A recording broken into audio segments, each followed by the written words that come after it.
Hello everyone and welcome back to another video. In today's video we're going to be talking about the KONOSUBA collab, but mainly just my final thoughts on the collab, because of course the collab, I think we still got about a week and a bit left, but of course it's been about 2 weeks since it's come out, so I want to just sort of get this over and done with, because of course we're getting Red Droll this week, which is pretty cool. We'll go over the events, we'll go over the characters, and then my thoughts. So the events, special missions, just special missions, right? Nothing to really talk about there. We get a free summon out of it, that's fine. You got the story, which I will say, 10 out of 10. Like, genuinely, we need more stories like this. It was really good, it was very true to the characters, had a decent ending. I think this, as we go here, we should see all the characters. Let's see. There you go. And it's just very true to all of the characters, which is something I really like. It's sort of what these sort of collaboration stories should be, and I would love to see more of these in the future. Especially with collaborations like KONOSUBA, where the sort of goofiness, but also slightly seriousness of it does sort of work very well with this, the game. You know, the characters are serious, Medley's serious, but he's also got a jokey side to him. And that's the reason I'm giving the story 10 out of 10. Genuinely, we need more stories like this. Stories like this would, in my opinion, improve the quality of collabs, and I feel like the story alone has easily boosted my opinion on this collab by quite a mile, sorry. Jamusuke Sling, it's okay. The rewards for it were not bad, so what did you have here? I can't make out, get close to my monitor. I can't see, but the rewards are okay. They weren't bad, but I feel like the final, Step 7, should have had like something worth more playing. I don't know, like Super Awakening coin fragments, or, you know, UR chests everywhere, so it's like, it's kind of good for money, because after you've completed it, it's like, after you get the UR chests, you'll get like 6,000 a run, maybe 7,000 worth of chests a run. If you get lucky, you may get a few of these, and maybe we get like 20,000-30,000 a run. But it's nowhere near as effective, and it's nowhere near, like, you can just one skip ticket on a gold dungeon and get anywhere between like 140k to like 240k, and it's like, it's not really worth doing this, is it? But apart from that, it's a fun event, it's very unique, and I feel like these very small unique events should kind of be common with collabs. I feel like it's really nice to have. Hawk's Awesome Chest, we've not even had yet. It's not even out yet. So I think we get that this week, but that's fine. The event boss, it's okay. You could have done easily a million better bosses. I'm not gonna lie. You could have done the Chimera from the movie. You could have done the frog, you know, the giant frog, which is easily a huge iconic piece of the show. You could have done the frog, and it would have been completely fine. Or even Vanir with, or Darkness with Vanir's mask on, and then that means you have to make one less model, and then you've got another boss as well, which would have been pretty cool. But apart from that, like, the rewards are pretty standard. Like, you can get tickets, you can get the collaboration boxes, you can get the relic upgrade stuff, this stuff. I only really got what I wanted, was basically everything in the special category. I didn't touch the rest. The boss itself was kind of irritating to a point where it actually got nerfed on the second week, which is, I don't think that's something we've actually seen in a very long time, if not ever, a boss getting nerfed. But apart from that, it wasn't a hard boss. You could easily do it without the collaboration characters. It wasn't one of those bosses where if you didn't have the collab characters, it was really hard, and it wasn't really designed for the collaboration characters. It couldn't be debuffed, so characters like Megumin's Explosion wouldn't really do too much damage. Her AoE, not her ultimate. Darkness, of course, couldn't do any damage to it. And then, of course, you can't freeze it, because it's probably got some sort of immunity like every other boss does. Because most bosses have some form of immunity, and takes a significant amount of damage less from demons, but that's fine. That's no problem. Yeah, like, immune to all debuffs, which is kind of stupid. Bear in mind, you know, they've released 3 collaboration characters, and 2 of them have a form of debuff, which are both very good debuffs. Event exchange, diamond perks they did change, so normally you only get the second relic at 1200, which they changed to 900, which I think is pretty cool. I don't think they actually changed anything else about it. Maybe they also got the same amount of steps, but it's good they've lowered it. It means you don't have to go the entire way if you want to get the relics early, which is something I did. You don't need to, though, because you get the boxes anyway. It's not a problem. And now on to the characters themselves. So we'll go in a line. So through like, so I'll go over the events. The events I would give like a 9 out of 10. Mainly the story. The story heavy carried. The boss was okay, a little bit of a challenge, but was quite easily doable with all the collaboration characters. And Jamusuke Sling was fun, but a little bit boring at the end. But apart from that, 9 out of 10 for events. Of course, I would have loved like a, I don't know I'm going to say this, but like an event labyrinth or something along the lines of that, something we used to get, which was an event collaboration labyrinth, which they haven't done. I don't know why. Of course, we've got Leonis Defense now, yay, but think it would have been a little bit better, personally. Darkness, so... Firstly, I got 2 problems with her. That's really it. Apart from that, she's an incredible tank. She's meta. You can use her in the meta at the moment, which is kind of crazy for a character that cannot deal any damage at all. And also, she's actually really good for Hero Arena, because her ability to tank, especially on Legend League, especially versing teams that don't have Infect, you heal so much back. Of course, sadly, that is tied to ult level, but as you can see here, I got 2 problems. This is the first one, is the ultimate scaling from 1 to 3 is really significant. So if you have 1-6, it's 30%. If you have 3-6, it's 50%. Of course, 2-6 is 40% as well. But the difference is 20% healing, which is pretty crazy. If Darkness, let's just say, takes 1,000,000 damage, at 1-6 you'll heal 300,000 back to your entire team, and at 3-6 you'll heal 500,000. You know, if you have Red on top of that, that is like 800,000 damage you'll heal back, which is crazy. Of course, regeneration rate and all that kind of stuff affects Red Tarmiel, but still, it's a lot of healing, and I feel like it's quite heavily tied to 3-6. It is capped out at 3-6 this, but this is where my second problem comes along. 4-6 and 5-6 add nothing to her kit at all. I made a short about this a little while ago. It adds nothing. Her ultimate doesn't change with it, her passive doesn't change, and it only actually changes at 6-6, so you get 50% damage reduction.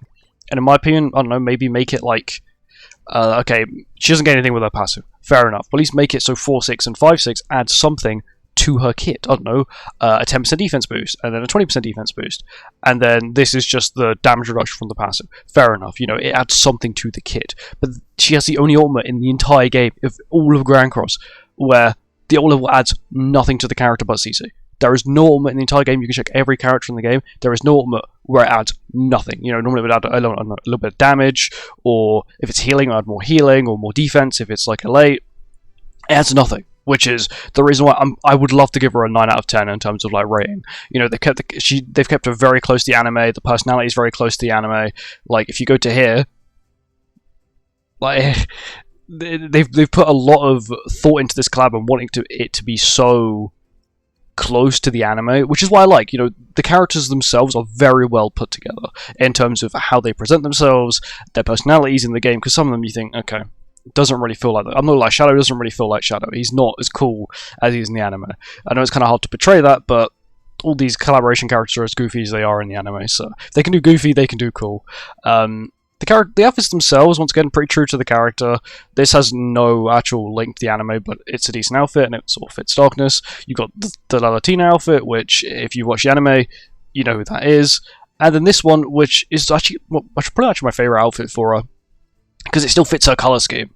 It still fits her normal Darkness colour scheme, but it's like an upgraded version of her armor. You know, if this was the SSR outfit, this would be the UR outfit. You know, and I really do like that. Sadly, it is paid only, but it's really cool. CC is also incredible. You know, 74,000 for a character. I know she can't do any damage, but she's only 4-6. You know, if I was to get her 6-6, what you're looking at 75,000 CC, which is really good. And even if you were to remove, you know, 3 ult levels from it, I'm only losing 1,200 CC. I'm still 73,000 CC, which is 73,000 CC. Let's do the maths. But yeah, I'd give her easily an 8 out of 10. I would love to give her a 9 out of 10, but sadly, it's the ultimate and the passive that really do hold her back. But I still feel like she's still a decent character at 1-6. Definitely not the worst. Next, Megumin. I'm so disappointed with her. Genuinely. She is one of those characters where I thought, okay, she's going to be really, really, really, really good. Okay, they test her out in the showcase. Okay, she's not too bad. Test her out in the actual game. You go to PvP, and you think, okay, unless you have her ultimate, she's doing no damage. Her AoE is pitiful against any form of damage reduction. She struggles with any form of damage reduction. I tried her on Hero Arena. She doesn't put out the damage you would want. You know, why would I run her when I can run someone like, you know, I can run Brynhild or Song or Shadow even. After a few turns, he is set up and his damage is quite good, especially in Hero Arena where the enemies just constantly keep attacking into you. And if you've got Darkness, you just heal back, which is crazy. She is severely tied to her ult level. She wants 3-6. Solely for the fact is you get 200% damage increase, if I can find it. You get 200% damage increase. At 1-6 you only get 100%, and then at 1-6 you get 0%, 2-6 you get 100%, and then 3-6 you get 200%. Which is probably her biggest problem. That, and she just struggles to deal damage. Like, if she was a little better at dealing damage without her ultimate, it would be a slight problem. In PvE she's fine. I'm not lying, in PvE she's quite fine, but like, like PvP and Hero Arena, which are, I guess, technically main pieces of content. You know, you want to do Hero Arena because you want to get the LR coins, the diamonds, or whatever, all the rewards. And you want to do PvP because you want to get, you know, the 60 diamonds a week, 50 diamonds a week, you know, whatever you're going for. But she struggles against, like, I guess she would even struggle against humans because, you know, you got Sung's all stat lower, you got Brynhild's attack related stat lower, you got Darkness's crazy damage reduction. You're not going to get through the team.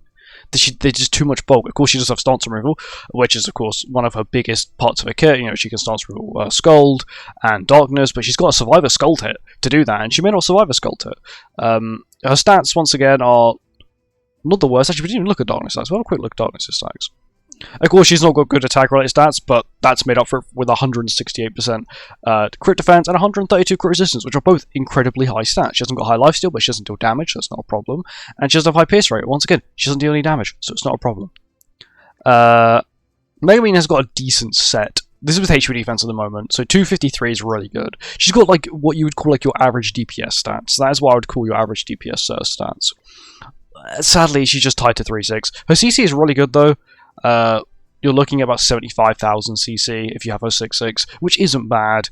I would put it is on par with, like, I guess, like modern LRs and, well, I guess, collaboration characters, and of course the 600 end of month banners as well. But yeah, her outfits, they're okay. I actually like this one. It's not bad. This is a free one. And then you got this one, which is okay. I would rather have paid diamonds than real cash for this outfit. And then you got the witch one, which I actually like. This was my favorite outfit for her. Her relic's okay. There's just no, you know, maybe give her Aqua's outfit or just some sort of outfit, sort of like what they got on Darkness, where it does link with the show and it is pretty cool.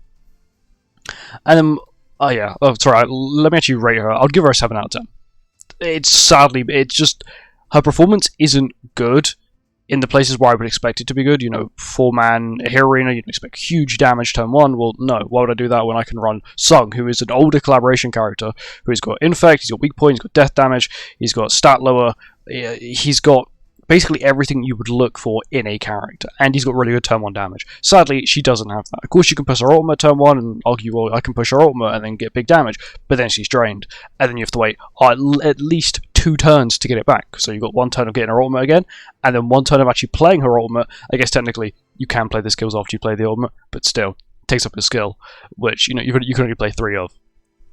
Sadly, I'm going to go 7 out of 10. It's sad. Her relic isn't bad. Like, basic stat boost for your allies is good, but I would have preferred like I don't know, ignores X% damage reductions. So some sort of thing, something to help her. Like, okay, she ignores 10% damage reduction for every ult gauge she has, which that means, you know, a 5 ult gauge should ignore 50% damage reduction, which would make her actually quite good because that's what she struggles with, is damage reduction. You know, demons have crazy damage reduction. Humans actually now have quite crazy damage reduction. Giants have final damage reduction from Scald, which of course she can remove the stance, but still, you sort of get the point. Aqua herself, I would say, is probably one of the most free-to-play friendly characters in this collaboration. You don't really need a high dupe. 2.6 of course does give you Divine Purification, which is the res on your allies, which is pretty good.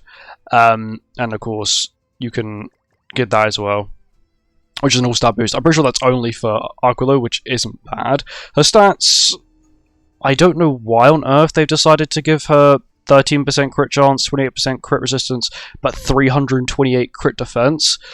I don't know. I'm actually confused because I don't see why, unless it's something in the lore that I just don't understand why she needs that much crit defense. But yeah, her ability to freeze, which is really handy, and it's actually a decent skill because it's pierce rate, which is like skills like what Lancer's got. I can't think of anyone else who's got pierce rate at the moment. But yeah, it's not a bad skill. She's got a cleanse skill, which actually removes debuffs at level 1 as well, which is really handy, and it's rejuvenate, so it's like the best form of healing skill you can get in the entire game. And then you got her ultimate, which doesn't, it's not got an effect on it. I would have preferred, I don't know, like pierce rate times 2 and cleave or whatever, because she hasn't got high crit. She hasn't got high crit damage. It's not gonna be that big of a problem. But her passive alone isn't bad. It's got like some sort of decent support.